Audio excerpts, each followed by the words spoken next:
ఒక మంత్రి పదవిని భర్తీ చేయబోతున్నారు. అజరుద్దీన్ కు మంత్రివర్గంలో స్థానం కల్పిస్తున్నారు. ఇప్పటిదాకా మైనార్టీ లేరు, మైనార్టీ వస్తున్నారు. కానీ ఆయన ఎమ్మెల్సీ పదవి ఇచ్చి తీసుకుంటున్నారు. కానీ ఎమ్మెల్సీ పదవి విషయం సుప్రీంకోర్టులో ఉంది, ఇంకా మీ అందరికీ తెలిసినటువంటి విషయమే. కాబట్టి ఆయన హైదరాబాద్ నుంచి ప్రాతినిధ్యం వహిస్తున్నారని కూడా పూర్తిగా చెప్పడానికి కూడా లేనటువంటి పరిస్థితి. ఈ ఇంపాక్ట్ ఉంటుందంటారా? జూబ్లీ హిల్స్ ఉప ఎన్నిక నేపథ్యంలోనే ప్రస్తుతం ఆయనకు మంత్రి పదవి అనేది ఇటు విపక్షాల వాదన కాదు, ఎప్పటి నుంచో ఉంది, దాన్ని ఇప్పుడు ఇంప్లిమెంట్ చేస్తున్నా ఉంటుంది కాంగ్రెస్ పార్టీ. మీ అభిప్రాయం ఏంటి? అంటే ఎప్పటి నుంచో ఉంది, బట్ ఎన్నికల సమయంలో దాన్ని ఇంప్లిమెంట్ చేస్తుంది. ఇప్పుడు ఎప్పటి నుంచో ఉంటే ఎప్పుడో ఇవ్వాలి కదా. మిగతా వాళ్ళకు ఎక్స్టెన్షన్ ఇచ్చినప్పుడే ఇవ్వాలి, మిగతా వాళ్ళకి ఇచ్చినప్పుడే ఇవ్వాలి. ఇప్పుడు మధ్యలో వీళ్ళు ఎవరు అట్లూరి అయినప్పుడు కానీ, అంతకుముందు ఫస్ట్ టైంలో కానీ, అట్లూరి మంత్రి గారు అయినప్పుడు కానీ, ఇట్లాంటి టైంలోనే ఇవ్వాలి కదా. ఈ ముస్లింలకు ఇవ్వాలనుకున్నప్పుడు ఈ ఎలక్షన్ టైంలో ఎందుకు ఇస్తున్నారు అంటే ఎలక్షన్ దృష్టిలో పెట్టుకొని ఇస్తున్నారు. బట్ ఈ చర్చ అయితే ఉన్నది, ముస్లింలకు మంత్రి పదవి ఇవ్వాలనే చర్చ అయితే ఎప్పటి నుండో ఉంది. ఇది ఎప్పటి నుండో రాజశేఖర రెడ్డి ఉన్నప్పటి నుంచి వెళ్ళి మంత్రివర్గంలో ముస్లింలకు స్థానం ఉంది. తర్వాత ఈవెన్ కేసీఆర్ కూడా ఇచ్చిండు అప్పుడు గతంలో. సో కాబట్టి ముస్లింలకు స్థానం అనేది ప్రతిసారి చర్చ ఉంటుంది, ఉండాలి కూడా. ఎందుకంటే వాళ్ళు 13% జనాభా తెలంగాణలో ఉన్నప్పుడు వాళ్ళకి ఖచ్చితంగా కనీసం ఒక మంత్రి పదవిని ఇవ్వాలిగా. సో కాబట్టి ఇవ్వడం తప్పు కాదు, బట్ ఇస్తున్న టైం ఏదైతే ఉందో అది ఎన్నికల దృష్టిలో పెట్టుకొని ఇస్తున్నారు, అది వాస్తవం. దాన్ని ఎవరు కారణం లేరు. తర్వాత సుప్రీంకోర్టు కేసు అంట, సుప్రీంకోర్టు కేసు అది తేలుతుందా తేలేదా పక్కన పడేస్తే ఆయన ఏదో ఒక రకంగా ఈ ఎమ్మెల్సీ మంత్రి అయిన తర్వాత 6 నెలల్లో ఆయన మళ్ళీ ఏదైనా కావచ్చు. ఇప్పుడు బై ఎలక్షన్స్ కూడా రావచ్చు. బై ఎలక్షన్స్ లో ఆయనకు ఎమ్మెల్యే టికెట్ కూడా ఇచ్చి గెలిపించచ్చు ఒకవేళ సుప్రీంకోర్టులో కొట్టుడు పోతే.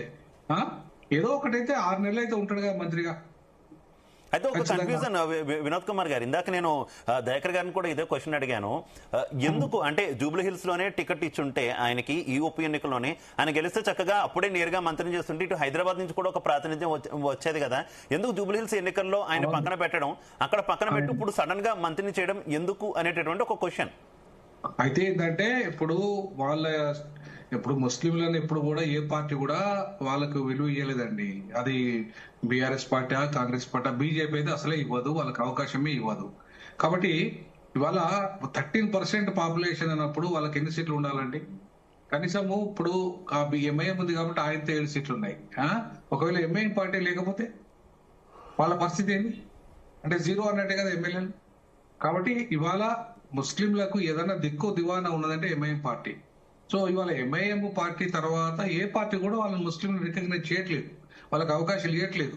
కాబట్టి అన్ని పార్టీలు ఈ కోణంలో ముస్లింలను అణచివేస్తున్నట్టుగా మనం భావించాలి. సో ఆ క్రమంలోనే కాంగ్రెస్ పార్టీ కూడా అణచివేస్తుంది. కాకపోతే అనివార్యంగా 1,35,000 ఓట్లు అక్కడ ఉన్నాయి ముస్లింలే. కాబట్టి ముస్లింల ఓట్లను మనం ఎట్లయినా కబ్జా చేయాలనుకుంటే మాత్రం గ్యారంటీగా వాళ్ళకి ఏదో ఒకటి ఆశ చూపెట్టాలి. కాబట్టి తప్పకుండా ఈ ముస్లింలకు అజరుద్దీన్ ఆల్రెడీ టికెట్ ఇచ్చేటోడే భంగపడ్డాడు. టికెట్ ఆయనకి ఇచ్చి అక్కడ హైదరాబాద్ ప్రాతినిధ్యం ఇచ్చి గెలిపించి మంత్రి చేస్తే చాలా గొప్పగా ఉండేది కాంగ్రెస్ పార్టీ. కానీ అట్లా ఇవ్వకుండా ఏం చేసింది కాంగ్రెస్ పార్టీ? అసలు అక్కడ ఆయనకు ఇవ్వకుండా ఇవాళ బీసీ నినాదం వస్తుంది కాబట్టి నవీన్ యాదవ్కి ఇచ్చారు అనుకుందాం. సో బీసీ నినాదం వచ్చింది కాబట్టి బీసీకి ఇవ్వడం తప్పేం కాదు. కాకపోతే ఇప్పుడు ముస్లింకు హైదరాబాద్ అంటే ముస్లిం అంటే హైదరాబాద్ లో ముస్లింలకు తగిన ప్రాధాన్యత ఇవ్వకుండా చేసి, వాళ్ళకి మంత్రి పదవి ఇవ్వకుండా చేసి, ఇవాళ కాంగ్రెస్ పార్టీ ఏదో ముస్లిం ఓట్ బ్యాంక్ కోసమే ఇవాళ చేస్తుందనడాన్ని ప్రజలు గమనిస్తున్నారు. కాబట్టి ముస్లింలు కూడా గమనిస్తున్నారు. ఇవాళ సరే ఏది ఏమైనప్పటికీ సరే అట్లానే వస్తుంది కదా ఒక పదవి, మంత్రి మావాడు అయితాండి కదా అనే ఒక తృప్తి అయితే ఉంటుంది అది ముస్లింల లోపల, ఏదో కొంత సానుభూతి అయితే వస్తుంది. సో కాబట్టి ముస్లిం ఓటును ఇలా సాధించడానికి మాత్రమే ఇవాళ రేవంత్ రెడ్డి ఆ పదవి ఇస్తుండే తప్ప ముస్లింల మీద ప్రేమ కాదు. అట్లంటే ముస్లింలకు 33 హామీలు ఇచ్చాడు, ఒక్కటి కూడా హామీ నెరవేర్చలేక చివరికి అదే జూబ్లీహిల్స్ లో కనీసం కబ్రస్థాన్ కూడా ఇవ్వలేకపోయింది ఈ 2 నెలల్లో. ఈ 2 నెలల్లో కబ్రస్థాన్ సమస్య కూడా పరిష్కరించలేకపోయింది. గత ప్రభుత్వం పరిష్కరించలేదు, మొన్నటి ఈ ప్రభుత్వం వచ్చిన పరిష్కరించలేదు. అంటే చనిపోతే సమాధులు పెట్టుకునే పరిస్థితి కూడా వాళ్ళకి లేదు జూబ్లీహిల్స్ లో, అంత జనాభా ఉన్నది. సో ఆ దానికోసమే ఇవాళ కొంతమంది నామినేషన్ ఇండిపెండెంట్ వాళ్ళు వేసిండ్రు కబ్రస్థాన్ కోసం కొట్టడానికి. సో ఖబరస్థాన్ విషయంలో ఆయన మోసం చేసిండనే కదా బీఆర్ఎస్ కి సపోర్ట్ చేశాడు. ఆయన సమ్ ఇండిపెండెంట్ ఖాన్ ఆయన పేరు జలీల్ ఖాన్ ఏదో ఖాన్.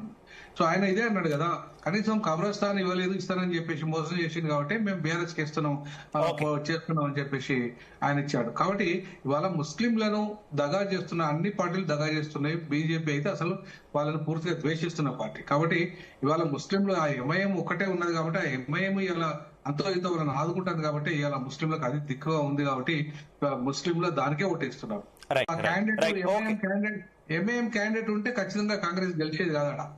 కాంగ్రెస్ కానీ ఇంకే పార్టీని గెలిచేది కాదు. ఎంఐఎం లేకపోవడం వల్లనే ఇవాళ ఇంకో పార్టీకి అవకాశం వస్తుంది అక్కడ. రైట్. ఓకే ఓకే వినోద్ గారు. దయాకర్ గారు చెప్పండి. ఎంఐఎం పార్టీ మీకు మద్దతు తెలిపింది, కాంగ్రెస్ పార్టీ అభ్యర్థికి మద్దతు ఇస్తుంది. అయినప్పటికీ కూడా ముస్లిం ఓట్లు కాంగ్రెస్ వైపు షిఫ్ట్ కావట్లేదు. ఇది కొన్ని సర్వేల్లో, అంతర్గత సర్వేలో కాంగ్రెస్ పార్టీ గుర్తించింది. కాబట్టే ఇప్పుడు అజహర్ కు మంత్రి పదవి ఇవ్వడం, తద్వారా